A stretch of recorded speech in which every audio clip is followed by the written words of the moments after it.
I've been he's been consistently spreading joy on purpose, and he does this through his improv, his acting, and his stand-up, as well as his major social media presence. And that's one of the things I want to talk to him about tonight. And it's just been great watching him share. And I'll tell you why it's great when I get him on, because it's a lot more difficult for me to share than it is for him. But I'm going to bring him up right now. It's Ben Webb. Ben. Hey, how's it going, thank Scott? you so much. Thank you so much for doing the show. It's great to finally actually talk to you. Hey, it's a real person. Yeah, it's not bad. Yeah. So one of the things about you is that I like how you're using social media, because you're almost using it as a diary of what's going on in your life, what's going well, what's not going well. It's really like watching a story unfold, and you are much more of an open person than I am. So I'm a much more guarded person. So you don't see that kind of stuff from me, not because I wouldn't want to, but because it's hard. It's much harder for me to do, and that's one thing I really respect about what you're doing, because it's, first of all, it's gained you a good following, and it's also increased fan base and social media and all that kind of stuff. But I'm looking at it from a personal standpoint, and a lot of the things that you're going through, I may not have exactly gone through the same thing, but I can empathize with where you're at a certain point. And I don't feel like you're asking for pity or anything like that. You're just kind of laying out the facts of what you're going through, and I really appreciate that. One of the things I wanted to ask you right up top is, what made you take that leap? Because at some point you have to make a conscious decision that you're going to document your life on social media. And so what made you do that? Great question. And I appreciate you kind of laying out from your perspective. It's oh so valuable to hear it for me, because I'm in my own head 24/7. It could get monotonous. You can doubt things that you shouldn't doubt. So to hear outside of your head, this is what they see, this is why they keep coming back, and all that is oh so valuable. Because when you're on stage, the feedback is immediate. On social media, you may get it in parcel, a little bit at a time. A comment here, talking to like an interview there, all very valuable. So to your question, there are some things that I have decided to try to keep more protected, because I don't think it's wise to share everything. There are some people who do so, and I may get there, who knows? But I just think that one of the most powerful reasons is something you touched on yourself. Is I'll share with you a little short story that the power of connection. People, when they feel seen and heard, they can feel loved. And it's a small way of, I was going through a drive-through one day, and all I did was a part of what I do every day. I call it, sir, ma'am, please, thank you. That it's just a part of growing up, oldest son of a military family. But when I got to the drive-through window, this young lady was in tears. She was struggling to compose herself because she had hours of people barking orders at her, not calling her by her name, anything like that, to the point where I offered, thankfully, I'm 6'3", I've got long arms. I was able to reach through my car window, through the drive-through window, to hold her hand for a few moments, just so she can help compose herself. So it's stuff like that that rings true in my head. Of I'm going through struggling with kind of a weight loss journey. I'm in church. I do a number of these other cross disciplines, and so if there is at least one person out there that can basically, they may not comment for a while, but if they can read along and follow along, you know what? His honesty, I have screwed up like that. I thought I was working this well, and I thought I lost this amount of pounds and I gained one, but this guy's doing it too, and he's still choosing to show up and do it. Then it's worth it. We need to be visible and accessible to each other and realize we're not alone.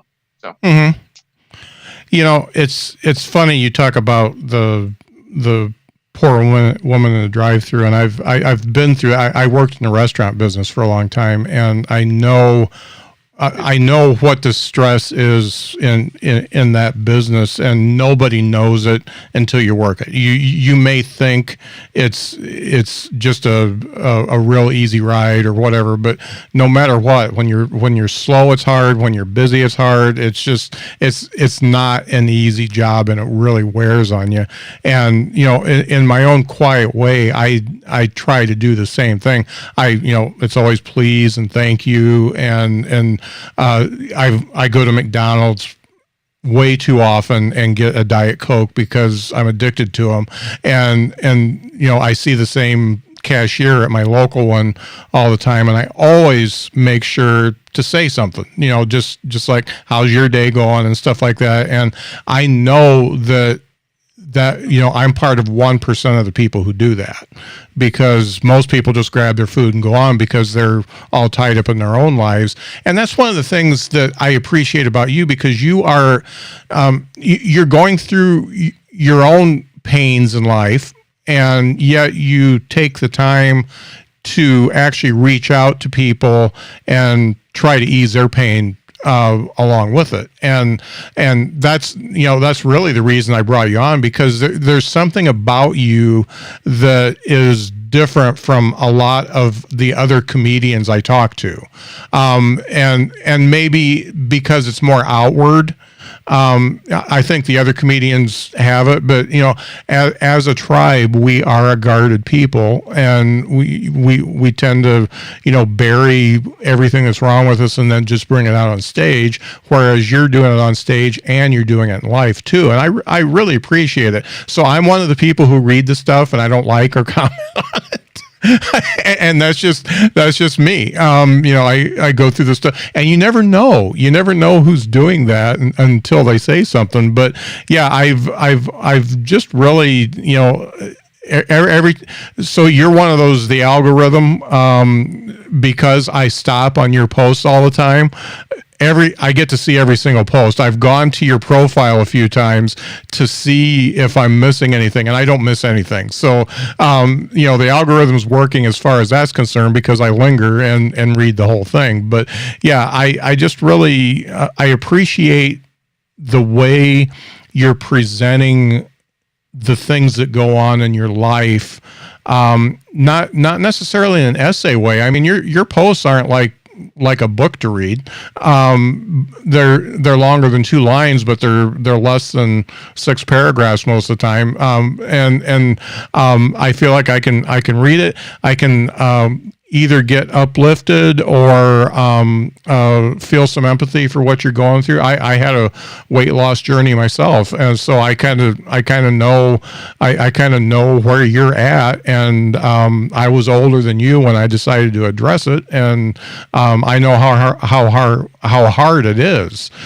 So yeah, I just it's hard to express what one post on social media can do for you, but when you speak of endorphins and stuff like that, yours tend to take something. If I'm looking at a bunch of shit all day and I see yours, it's a little bit of a bright spot. I sincerely appreciate that. That's precisely what I'm trying to aim for. Spreading joy on purpose. It's a term, it's a phrase that I stuck on real early on. And once I found out on Google searches and looking on social media platforms, as far as I can tell, that's me. And so I doubled down immediately on that. And so, yeah, it's a branding thing. But the more you get to know me and I share, it's a life. It's a choice of how to live it out. And truth being told, I want to learn how to use TikTok or other platforms more intentionally about sharing some of those videos that I'll share in my stories of, okay, joy on purpose. What can it look like? It doesn't have to be extravagant. Spend $1,000 and give it away to strangers and film it for views or anything. It could be literally what you were saying is building relationships, being nice to cashiers. And I'm sure you can relate. I have cashiers in different restaurants, at the Walmart I go to, clothing stores, where the demeanor, their shoulders go down, their face lights up just a little bit when they see that I'm next in line or I've come in through the door, because they know I'm going to follow up on, hey, how was that test last week that you were worried about? You said you were moving earlier this week or whatever it is. How's that been going? Connecting with human beings. That is oh so valuable, because it's very, very, very easy, certainly on social media, where so difficult to figure out how to structure the videos to get people to stay, because it's so easy to do that. And people, I don't think people intend to be mean about it, but I don't think they realize how valuable their support is in watching something and sharing it with friends. Yeah, because in real life we can do that equivalent of I got to get so and so to ballet practice. I need to go over here to this part of my work. I have to go to the bar. I gotta. Right. And it's this cumulative effect of we're going through hell. And if there's some way, shape, or form that I'm carrying my own weight of responsibility, but in some way, shape, or form, if I can get up on stage and be silly for you, if I can get on a video, take something familiar and have a funny joke for it, or a reaction, make a silly, an ass out of myself, just so that you can relax your shoulders, that you can smile, that you can stop and laugh and remember, oh yeah, I like feeling this way, then I will pay that any day of the week. And I'm coming up on another few weeks.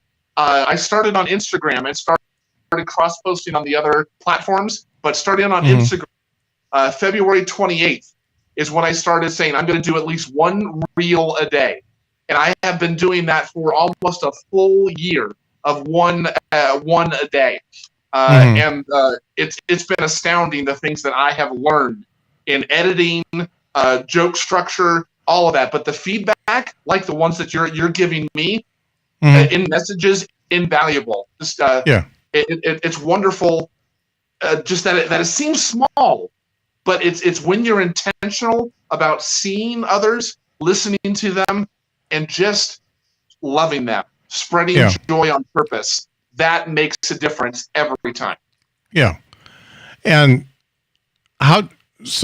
and the videos are good. So there's two parts to you. There's the part where it's almost like a diary, but the videos are not really that at all. It's really just you being silly, and there's some reaction videos, and there's some stuff that you come up on your own. And I know the work that goes into making a 15-second video. It's way more than 15 seconds, because you got to think of what you want to do. You got to video it, and sometimes you have to video it, in my case, 15 times before you get it the way you want it, and then you have to post it, and sometimes you get 13 views, and sometimes you get 13,000, and it just you really don't know. The funny thing, a story I told Nate that I just talked to before you, is I put one out promoting a friend's podcast that I really like, and it did really well. So I did one promoting my own podcast, but I put a title page to it, and it is absolutely sucking. It's not going anywhere. It's I did it this morning. It's got like 30 views between two platforms, and I'm just like, So the one thing I've known is the more raw and DIY that something looks is, the better it'll do.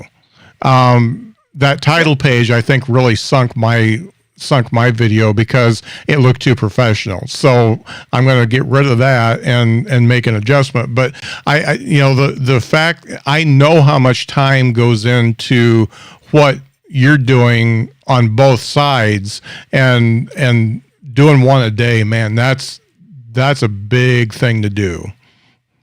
Yeah, it started out more daunting at first because I literally was trying to edit within the apps, and, and God forbid if it would crash on you, like when you were right about to be done and all the captions are going on, and oh Lord, is that horrible, right? Yeah. But then I started calming down and figuring out, okay, are there more effective ways for me to do this? And there are, like on TikTok, you can not only like save videos for later, it'll put it on a separate page for you, but most of the videos you can actually download them yourself on your phone. I have there's a number of websites off Google that you can plug in where it'll remove the TikTok watermark for you, so it's nice and clean, and then you can do whatever you would like with it to make it your own. And so I found an app that is a really good video editor and all sorts of things. It just starts to build a little bit at a time, because if you realize it's a good thing, it's a good discipline, then you start thinking of how can I be more effective with my time. So that means better tools, better improv or whatever it may be. And so now at this point, it's just a part of my day. It doesn't feel like a complete day until I have shot something and I've done something. And sure, I've added in memes. I try to create my own original memes that can be shared around. Try to be very vulnerable in what I share, because I'm a cross-discipline performer, and I think that whatever helps you stand out and whatever you're passionate about, double down on that, and people want to hear from you. Yeah, because essentially social media has the power of leveling the playing field, and it gives you, if you've got a camera on the phone and some editing or whatever case may be, you can essentially invite the world, or at least the local community, to pause, look over your shoulder, and say, "Look at the cool thing I'm about to do, and here's why I love doing it. Here's me. You saw me on stage this past weekend. Cool. If you liked it, I'll be here." And this is what I'm looking forward to. So little things like that help to put humanity to the performer. People, if they decide they like you, they will support you all the more. And it's really just an open game. Social media has cracked it open. Yeah. You know? So as far, I want to talk about creativity, because you're totally engulfed in it. As far as doing all the social media stuff that you do, and then talking about stand-up specifically, how has committing to doing the social media stuff enhanced the stand-up? Ooh, great question. Yeah. I would say it kind of goes along with why why I continue to be a cross-discipline performer, because I started in improv. Improv informs and makes my stand-up better. Stand-up makes my acting better. Acting informs the improv, and it just fuels all of it.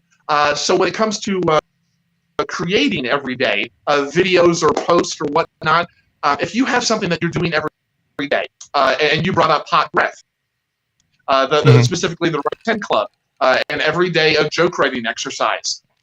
It definitely came up during the quarantine, but as a way to build community. But also, if you do anything every single day, it's going to become a part, more in the forefront of your mind.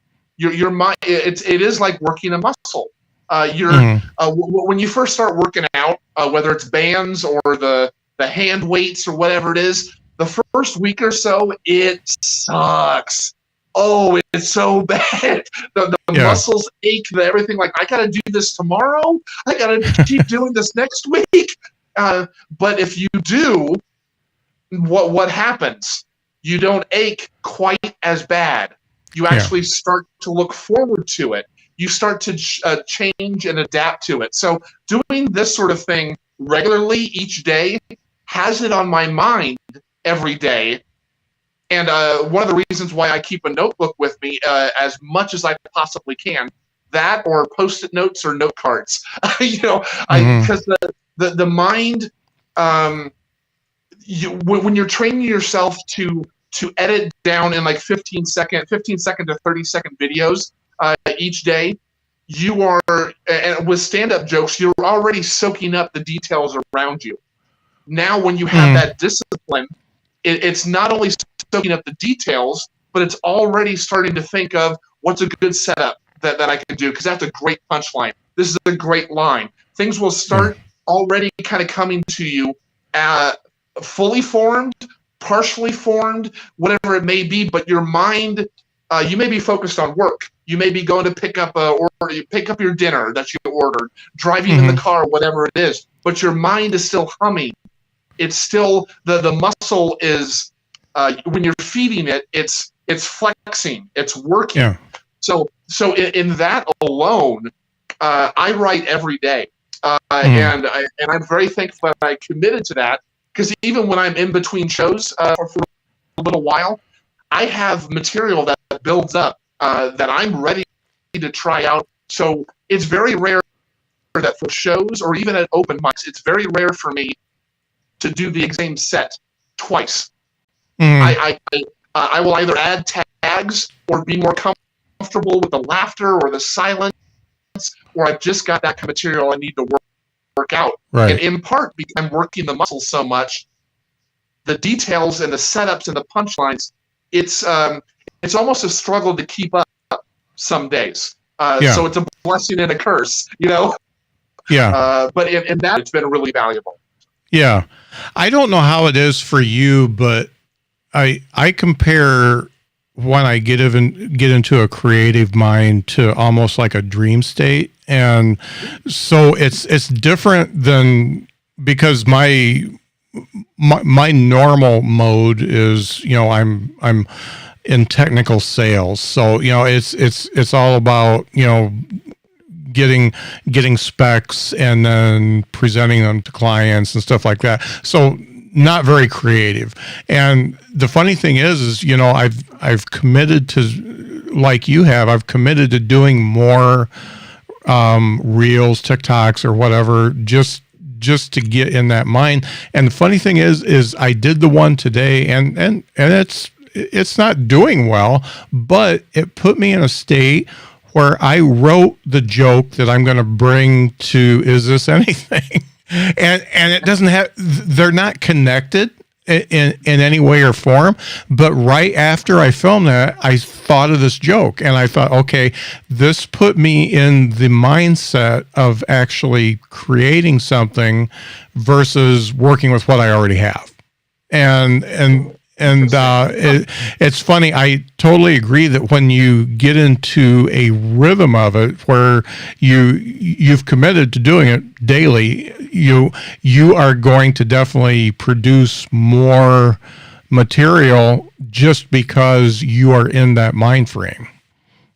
Oh yeah, absolutely. And the confidence that comes with it.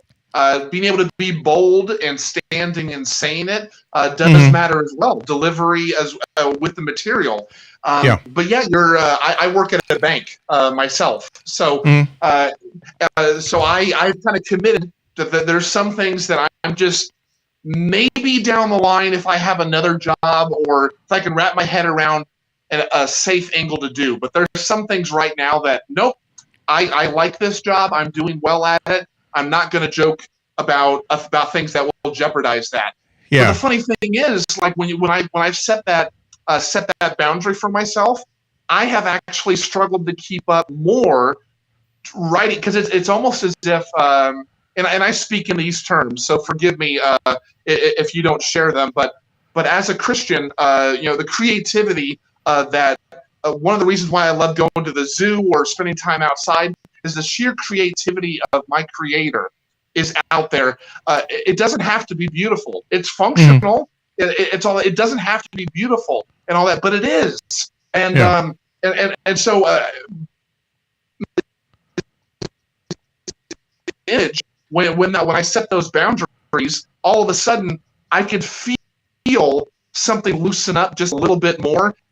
Now I'm soaking up all these other details of maybe I'm not going to joke about the bank specifics at my job, but I'm in a workplace. There's so many relatable scenarios that people, no matter where they work, can say, yes, we do that. Why is that? I don't know. There's all these things that are so connected and relatable, and I do have a bit to share for that here in a little while. But yeah, I think you kind of feel that whatever allows us to loosen up and relax and be human, be ourselves, without the hat on of this is duty, this is responsibility, these are the technical specifics that I have to be laser focused into. Take off the hat, I can be focused on details, but I'm breathing, I can smile, you're listening to a stand-up special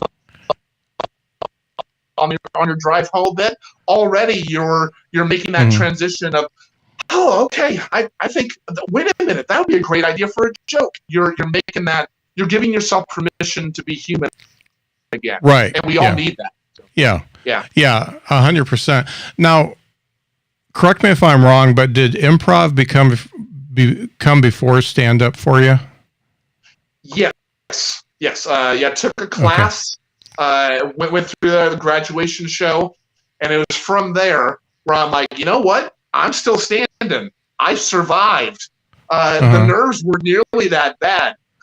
Stand-up for me has always been a lifelong question of, am I funny, and can I do that? I have always wanted to find out the answers to that. But growing up military, where we moved every 3-4 years, I don't know what it feels like to have born and raised roots. And so when I don't have that experience, it took me a long time to build up the courage to attempt anything. And then it got to a point where it's like, well, I would like to do theater. I would like to try this, but what's the point? We're just going to be moving next year. You know, so it got to that. So it's been that lifelong answer to a question, and improv to stand up and trying out for theater, all of it. I have not only found out the answers to those questions in the affirmative, but I have found in each one, and they overlap a little bit, but I have found in each community people that are chasing after their own goals, their own answers to questions, and human beings that also want to relax and have joy and share it with others. So when you have community with people that just get it, you could walk in and they absolutely know what you're feeling, what you're thinking, what you're facing, because they're about to do it with you. That kind of support and community is invaluable, and I'm very, very lucky to have that in my life. Yeah. So I hate to put you on the spot here. So you've got improv, you've got stand-up, and you got acting. If you were put up against a wall and you had to pick just one, which one would it be? Oh, there's a good one. Oh man. Oh, that is a tough one, man. I'd say up against the wall, having to weigh all of it, and certainly with the potential of where it is, I would give the edge. I would give the edge to stand up. Really? Yes, because it is. It pushes me and holds me accountable like few other things. With improv and with acting, you have people that you're going on stage with that you trust. You must. But together, you are with that trust, you're creating something larger than yourself. Yeah. With stand-up, it is naked. It is vulnerable. It is raw. It is all you. Either you've done the work or you haven't. And I think that challenge is something that does not allow me to squirm away. It Mhm. does not give me the space or the time to put up excuses, and I'm Mhm. really good at thinking of excuses. Oh, really, really good. So Same. Yeah. this does not allow me that, because I want to put my best foot forward, and I have a room full of people that have come to see me and other comedians for some reason, and I want to Mhm. over deliver for them so they can't wait to see me again.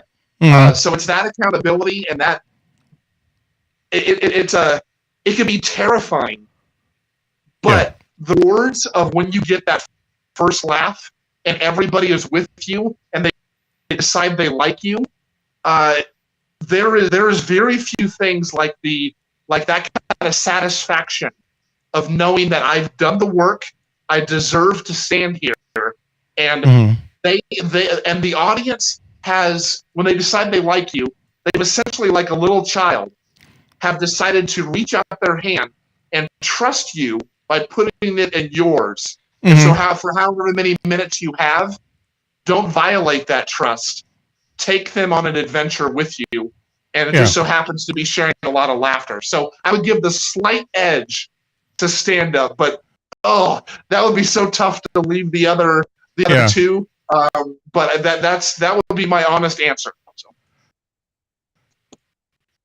Excellent. Excellent. And I actually thought you edged improv, but you know, it's I'm one of those guys that I've been pushed into improv a couple times, and I just freeze. I can't do it, and so it would be all stand up for me. What do you think is the what would you say is the best moment you've had doing stand up? Ooh, excellent. Hmm. There's been quite a few. So kind of narrow things down. Oh, I'd say some runners up are being able to do the World Series of Comedy in Fort Wayne, Indiana. My first trip Mm-hmm. in quite a while, to go out there and to do all of that by myself. I'm proud that I did that. There's a church show, and I really want to press into churches and nonprofits and corporate. I'm very proud of the church show that I did. Mm-hmm. It was last year, full room, me and another comedian for an hour and a half or so. Just, we had their attention. It was such a good night. But Mm-hmm. I would say so far, uh, the night of being able to win the Clash of the Comics at the Omaha Funny Bone. It Uh-huh. was it was during a quarantine year, so it's a little awkward, a little strange. But that was my first time ever on that stage. And here in Omaha, that is the venue that you want to be in as a Mm-hmm. stand-up. And I'm working on getting to a point where they can trust me to be a reliable local host. There's about 5 or 6 or 7 that are trusted that way, and I believe Mm-hmm. I can get into that group and be professional, deliver. But that night was, I knew some of the friends that said they were coming. I knew they were there. It was all of the others that they had no clue whatsoever who I was. And so for 5 minutes, I had a chance to show them who I was. And from start to finish, I have feeling that room. You know how it is when you're up on stage. Most of the rooms, it gets so dark, you can maybe see the first Mm-hmm. row or for first few tables Yeah. or whatnot, and everything else is in black. But it's like an organism that you can feel. It's breathing. It's right there. It's a room full of people. So to feel for that 5 minutes that, oh my gosh, I think I have them, and then to know absolutely you do with the laughs and the responses, and then Mm-hmm. to find out that I actually won that night and got to come back and host for a headliner, the Raging Cajun, John Paul Morgan out of Louisiana. Mm-hmm. Hilarious dude. Love doing that. But I would say that night is at the top right now in my head of something that I revisit, and especially on those days where we all have those doubts of, like, what am I doing with my life? That Yeah. was that was not that good. Your writing is subpar. You should have spent more time polishing that up. Why did you bring that to the open mic? What are you doing? Remind yourself of those objective moments the best you can of what people have said to you, what you meant to them, how you made them feel. Remember those, because that's why you do it. And you suck it up and you keep at it. So, yeah, I'd say that's at the top for me right now. That's excellent. It's funny you did Fort Wayne. I used to live like an hour and a half from Fort Wayne. Oh, okay. Nice. Yeah, it's a nice. I used to live in the South Bend area. Yeah. Yeah, I was able to kind of browse around a little bit, see the zoo and all sorts of stuff. I'm really proud that that's my first trip in years. So flew out, did the hotel, met a few good comics in real life, like Drew Beekler out of New York. Oh, what's his name? Captainism. AJ Wilkerson. AJ Wilkerson. I was able to connect with him there, and that was right before he just started exploding. And it's been phenomenal to watch that happen. It's been unreal. So, but yeah, I was able to see him in person there. It was really cool. Yeah. Yeah, that's great. And Fort Wayne is one of those diamonds in the rough as far as comedy is concerned. Yeah, definitely. I'm taking down AJ Wilkerson's. Yeah, I'm taking down AJ Wilkerson's name because he's been on my radar and I haven't reached out to him yet. His story is phenomenal. If you can, or if you haven't already, check him out on some of his socials. He's rather active, like I am, and that dude has. It's a story that just makes you smile to follow along with. He's a real good dude. So. Yeah. So what do you think is the best advice that you've got that you've been able to use all along as far as stand-up comedy is concerned? Ooh, excellent. One of the things that keeps coming up with me is when I started out, I've committed from the start to be a clean but not safe comedian. And some people screw up their faces and, well, what do you mean by that? Well, clean in that I don't really have that much interest in cursing, in using graphic descriptions of sex. I don't do drugs. I haven't had a drop of alcohol. I can't relate to that, so why fake it? But I also not safe. And by that, I have seen a number of comedians that I decided I like them, but when I watch them perform, I can guess what the punchlines are. I can guess where they're going to go. I don't want you predicting where I'm going to go. So I'm going to rock you on your heels. I may even push the boundaries just a little bit with wordplay in here there, just so you're either back on your heels or you're leaning forward in your seat. I don't want you in your chair, arms crossed. Okay, what's the next joke? Yeah, my dad used to tell something like death. I don't know. I want you to feel something. So with that, one of the things I would do because of my nerves, they were so bad, was I would just like speed through. I remember having like a 5-minute set planned out for my first open mic. Then they gave you 5 minutes. So in my mind, and I wrote it out, and I timed it out at home, it was 5 minutes. When I got up there, it ended up compressed to about 3 minutes or so. And I'm like, I didn't get the light yet? What's going on? And the reactions were very muted because I wasn't giving them time to respond. So one of the big pieces of advice that I had from a more experienced comedian is do not leave laughs on the table. Take a breath, read the room. If you're confident in the material, be patient, articulate the words, and work the pauses. Pay attention to what they want to give you. Because if they want to give you laughs, even if it's like a tittering laugh at first, and it builds, and there's different stages to it, don't step on it. They're enjoying themselves, and laughter is contagious. Maybe this side is not too sure on you just yet, but this side is dying, right? Inevitably, they're like, you know what? This is dumb. I like to smile. I like to laugh. This is quite funny. And it just starts feeding each other. So don't step on it. Comedy, stand-up comedy is like especially as a Christian, I can relate to this, that it's a call and response. And it's like those preachers that do those pauses, do that kind of style, so that they're incorporating the congregation. You're incorporating the audience. They are giving you laughter or oohs and ahs or whatever the line it calls for, and you are giving them with misdirections or rules of threes or facial expression, whatever it may be. It's a bent for it. It's a conversation. So in a conversation, when somebody's asked a good question and you give them kind of a funny line response, and they want to laugh, let them take a breath, form your thoughts, and hit them again.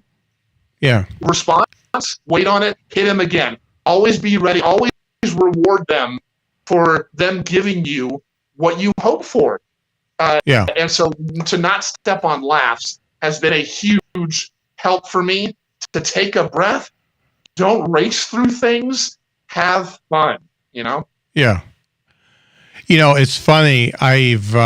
That's always been one of my issues, and one of my problems is I can't hear. So I wear hearing aids, and my vanity kept me from wearing hearing aids on stage, and so I couldn't hear. I couldn't hear if somebody was laughing. So like you, I would just run through the jokes, and in 3 minutes, I did 5 minutes of material. And so I just sucked it up and decided I'm going to wear my hearing aids. And funny thing is I was at an open mic a couple of weeks ago, and the guy said, "Hey, what kind of hearing aids do you have? Because I need new ones." There you go. I need them because I definitely, that's in the sound range that I can't hear is laughter. And if I have the hearing aids on, I can hear a little bit better. Not great, but I at least know it's happening. But it's funny you say that, because I've gone through that myself. First, because of nerves, and second, because I just didn't know. Yeah, that could be, and it's human. We all have ways of facing those nerves, whether it's being nervous over a joke or just getting up on stage. I've been last November I started my 5th year in comedy, and so I know I have to remind myself. I don't know about you, but to remember that a vast majority of people are terrified at the idea of getting up in front of others to speak. And so when they do it at work, or if you remember back in middle school, high school, or college when you did presentations, they have to fight to slow down, or they would be glued to their laptop or their PowerPoint or some sort of thing to keep them calm so they can survive. So to realize we're not only getting up in front of folks to speak, to say a few words, you could do that at a funeral, or a wedding, but we're getting up there deliberately to make others laugh. And that in itself is almost impossible. It's especially in this day and age with the politics and the different cultures mixing and the different generations and all that. And you don't know who's in the room, but they're all there to try to agree to laugh. And so to have, it takes a certain kind of boldness and courage and maybe a dose of audacity to say, I can make them laugh. I can do this. And so when I first started that first week, my first open mic, I remember I've never been like this before and haven't been since, but I was so nervous that all the muscles in my neck were tight. I could see the comedians ahead of me. I would listen to them and say, that's a really funny joke. And I wanted to laugh, and I physically could not. And so I was kind of scared that, oh, crap, what if I want to find the answer to my questions, but what if every stand-up gig is like this? No wonder some comedians drink. No wonder they do drugs. Like, what? My goodness, this is horrible. But I did 3 open mics in a row my first week, and by the 3rd one, my neck muscle started to loosen, and I was already starting to have fun. I'm like, oh, Mhm. thank God it's not like this every time. But I will never Yeah. forget how nervous it was. Yeah. Yeah. Yeah, for sure. Well, like I said at the beginning, I really enjoy watching, what what you're doing and how you document it. You do a really good job of it without I guess without getting, either maudlin or overjoyed or anything like that. It's pretty much just a compendium of what's going on in your life, and I'm watching. I'm not one of those guys that interacts as much, but I thought that what you do is definitely different than what I see most comedians do. Some comedians put out a ton of content, and that's all you see is the content. You don't see who they are, and with you, I get to see who you are. Yeah, thank you for doing that. You and anybody else that is watching or listening, I keep you in my mind. That I will never forget. That for all those that are reacting and that I hope would react, I know there's a number of folks that for one reason or another are following along, and Mm-hmm. I think that holds true for a lot of people in our lives. We don't probably know who all is watching us and listening Mm-hmm. and are inspired by something that we're doing. And Yeah. so it's a privilege to be able to dare to try this. I may Yeah. modify, I may change some things. I want to aim for consistency, like on YouTube. Oh my goodness, YouTube! Like as I mentioned, I started on Instagram, one reel a day, right? And Uh-huh. then I started cross posting on Facebook, and then YouTube, and then TikTok came a little bit later. Uh-huh. YouTube, in about 10 months' time now, I'm nearly at my first 1,000 subscribers and almost at Wow. 1,000,000 views. Damn. The power of and being who you are, because Mm-hmm. as you touched on with the video or other things that seem to be performing better, I guess would be the word to use, is even amongst all the filters and all the silliness and all of that stuff, real world people want to see real world people. Yeah. They want to see the authentic you. And I understand why people use social media differently, and I don't judge them one bit at all for Uh-huh. being more reserved and all that. I respect that. Mm-hmm. But if there is in some way, even in the more reserved, careful mode, to basically invite people in to look over your shoulder and say, "Hey, I'm Ben Webb. I'm Scott Curtis. I'm excited about what I'm doing today. Here's what it is, and here's why." Doesn't Yeah. even have to be long, Yeah. but just those little things of saying, you know what, I can relate to that. I'm thinking about starting something, or that sounds really cool. I want to listen to that interview. I want to go to his show and Yeah. check it out, because they feel like there's a little bit of a relationship, and so yeah, it's a really good privilege to attempt this, and so far it's been good, and I want to keep, because I know the more and more people get out there and interact with my stuff and share it, the more people I can kind of connect with. And if I get out on the road and do whatever else, wherever I'm going with this, it's just going to escalate.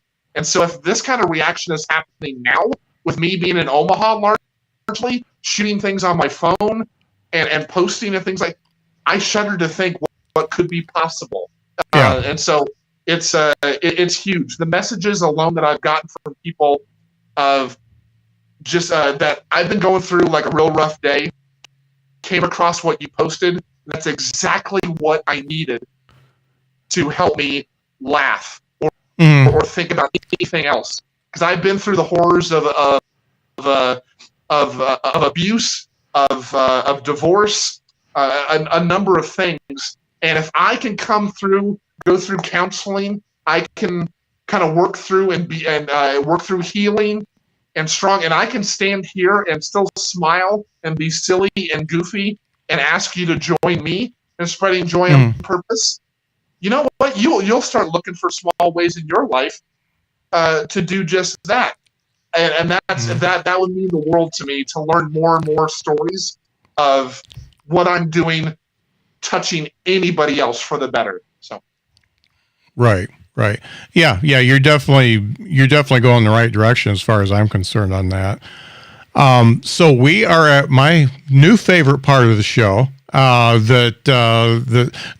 first segment, it's actually taking off. I'm actually getting great feedback on it. It's called "Is This Anything?" And that's where each of us bring a joke or a premise, something we're working on, something that we think may work or may not work or whatever, and we just put it out there and we give each other notes and see where we can take it. And since you're the guest, you get to choose who goes first. Do you go first or I go first? Nice. I love the idea for the segment, by the way. This is great. I've been in my head for most of the day and everything. I would love to hear what you have, and then I'll follow. All right. So I've gone first every time so far, so nothing's new. So I'll preface this by saying that there's two things. So this is a brand new joke. I've never done this, and I've gone from being the squeaky clean guy to being a little bit darker, so that fits my personality a little bit better. So I'm just being my true self on stage. So this one kind of fits in with that. So. One of the things I do is make fun of boomers because I am one. So here it goes.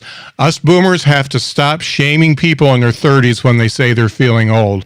I know their aches and pains are nothing compared to the 24 agony we feel, but try to remember, folks, when you realize the time has passed when you could go on a 3-day whiskey, cocaine, and murder spree, then take your kids on a play date at 8 a.m. and still feel pretty good. And that's it. Nice.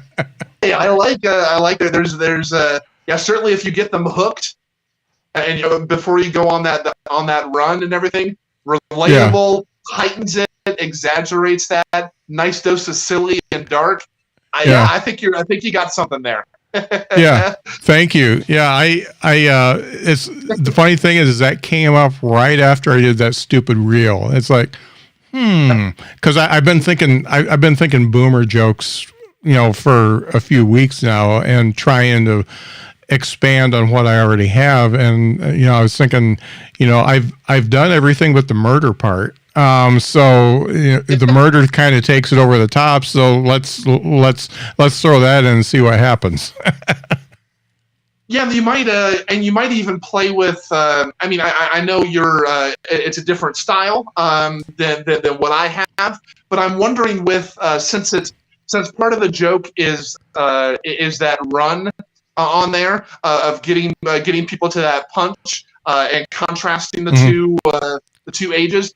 Wondering, just hearing it for the first time, I'm wondering if murder might be something that would get people to get hung up on. They may stop at it versus you're already on a run. You're already getting that style out. So cocaine run and to bury a body or whatever. Just go ahead and use the words, and you get that nice double B sound in there. It's the same principle. So maybe something like that might help the flow a little bit better and still get across your hilarious exaggeration. That's right. Just a thought and there's physical exertion in burying a body. So cocaine and burying bodies. That does make sense. Yeah. Exactly. Might as well lean into it. Yeah, it's something to play with. Yeah. And that's really kind of a short one that I want to put in between a couple other things that are a little bit longer. But yeah, I felt like, it may be a little much even for me, but I wanted to pop that in there because I've got another thing where I want to tell my kids after they both hit 30 because my son turns 30 this year, about my first experience with cocaine. So I thought that might almost be a callback, and could actually fit in. Yeah. Yeah, I think so. You're already starting to think of the connective tissue. So Yeah. yeah. Okay. Yeah. All right. Well, yeah, I'm gonna give it a try at an open mic and see what happens. Yeah, absolutely. That'd be cool to see how Yeah. that develops. So Yeah, excellent. All right. So what you got for me, Ben? all right. Well, also, when you shared with me the idea of the segment, something kind of raw, a little bit more brand new. I'll give you something that I've been working on just this week. I mentioned that I work at a bank, and recently we had an executive come down and visit the different departments, and they put up balloons and welcome messages on the whiteboards and the whole thing, right? So the idea is, okay, find the relatable and exaggerate and find the silly. So the idea that I had was executive like that visits. It kind of feels like you're in the Westminster Dog Show. It's just, well, this has been Webb. Ben Webb's been with us here for a few months, and check the teeth, and he's a really good guy. He kind of good coat and good shoulders, and he's a good worker, really respectful, and check the hiney a little bit. Kind of hard to do here in the screen.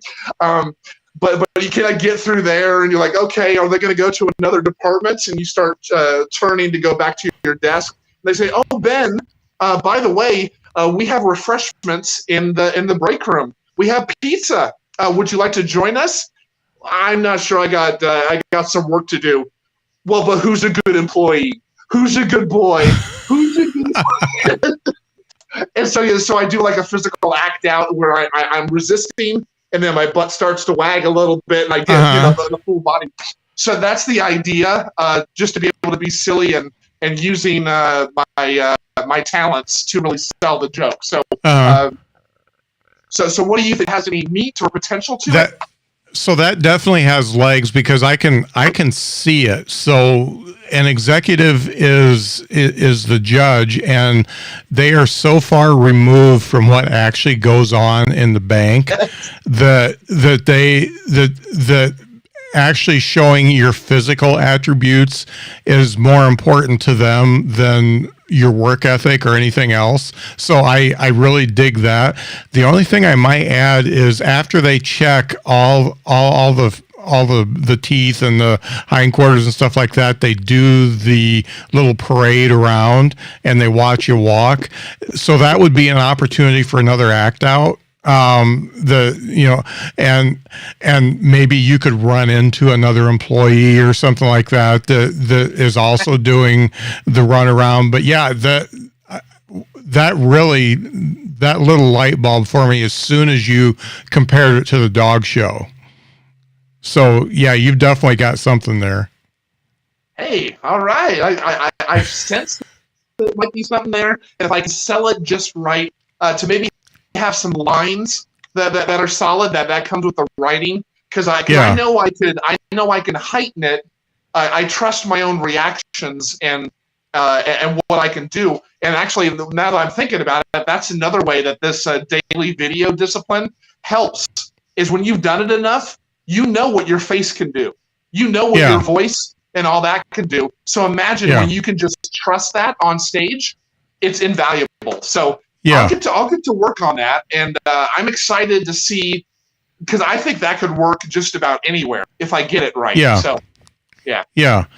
The only thing you might want to add as far as the setup is concerned is what this bank executive looks like, and you could go either male or female, but talk about the suit they're wearing and just something to make them completely outside of what normally goes on in the bank.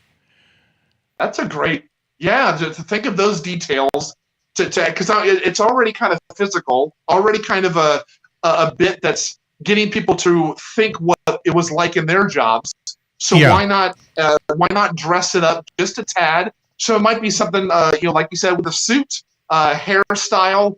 Maybe they're wearing a pair of white gloves, something like that. Yeah. A Yeah. very vivid, detached image. That's a great little detail. Thank you. Yeah. And the reason why I say that is because my wife worked in banking for like 25 years, and it was a locally owned bank for a long time. We go to the Christmas party, and you'd meet the owners, and they were always there in like a reception line, and you could just tell that they're people, but they're not the same as you. They live in a different world, and even though they own the bank, they have no idea what goes on. What it takes to actually make everything work. So yeah, somehow making that separation, that they're not only a judge, but they are a different type of human being that is a little bit far removed from what a normal human being goes through every day. Something to really separate them, and then reducing yourself down to being a canine. It even makes that a little bit of a wider gap and makes it more exaggerated. So it really, because most people at a comedy show are going to be more like you than they are going to be like the executives. So they're going to actually, they're going to be more on your side than theirs. Here's hoping. Yeah. Yeah. I'm excited now to kind of work on it and test it out to see how it develops. That's cool. I love that feedback. Thank you. Yeah, you're definitely onto something there. And the funny thing is I'm starting to get notes. People are starting to send messages to me on these things, and if I get any for yours, I'll send it off to you. But yeah, it's funny when you kind of put it out and crowdsource stuff a little bit. So we're crowdsourcing between two, and then I've got all the listeners listening too, and sometimes they'll come up with something better than what I came up with. So yeah, I'll send that over to you if it comes over to me. Awesome, thank you. Appreciate that. Yeah, well, this has been really fun, and it's funny, the first time we've actually talked, but I feel like I already knew you before we started, and you're not any different than what I thought. So that's a good thing. Well, good. So yeah, I appreciated the opportunity to connect, and as much as you'd like to in messages, certainly you're welcome anytime to kind of bounce ideas or just kind of check up on. But hey, down the line, if you'd like to, I would definitely be to connecting with you again and chopping things up. Yeah, this has been really fun. Definitely. Yeah, I had one comedian say that we should do this as like a recorded writing workshop. Just do a special episode and have like a more seasoned comic on each one of them, somebody who's been in it for 10, 15 years on each one, and I can probably pull that off at least once a month and do something like that. So that's actually it's kind of in my notes as something to develop, to kind of give something back, so that comics can see what the writing process is like and see what it's like to bounce off other people. Nice. Yeah. Whatever we can do to, my mind goes to preaching again. But when I was learning how to preach and all of that, just the idea of not looking down on people, but if people don't understand you, then what value is it of how eloquent your words are? So whatever you can do to take something on a higher shelf and put it on a more accessible shelf, and then people, because I've never quite understood why some comedians are so guarded about what apps they use to edit video with, or what they use for their posters, or joke writing and all that. Because if you share that, another comedian is not going to create the same way you're going to create, but you're helping them eat. You're helping others see comedy and all that. So why would you not give it away? So that kind of idea would help put things on an accessible shelf, and to show, oh, wait a minute, okay, I've been kind of working on that, but I haven't heard of that technique, and that would help me out so much better than what I've been doing, and it might save you years of butting your head up against a wall. So that might be something to kind of work out and see if that would be something you can do. So yeah, it's definitely on my radar. So where can folks find you on all the apps?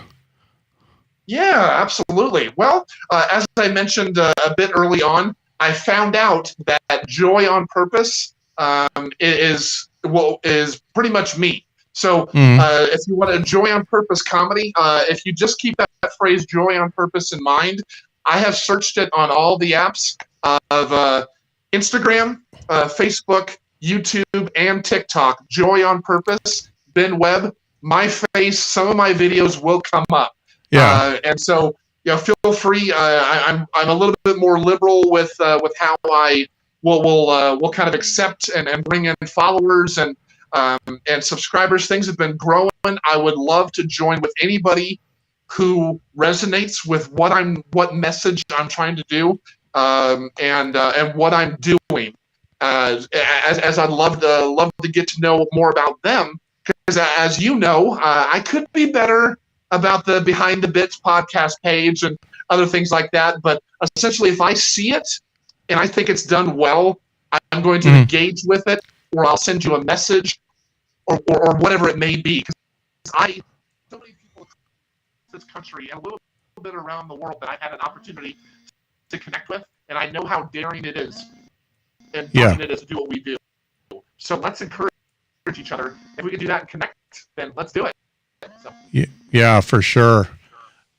100%. Well, it's been really great talking to you, and I'm sure we'll see each other again. But this has been a great talk, and I really appreciate what you're doing.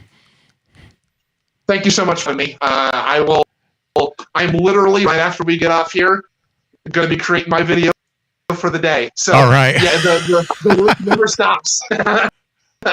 So thank you so much, man. Thanks a lot.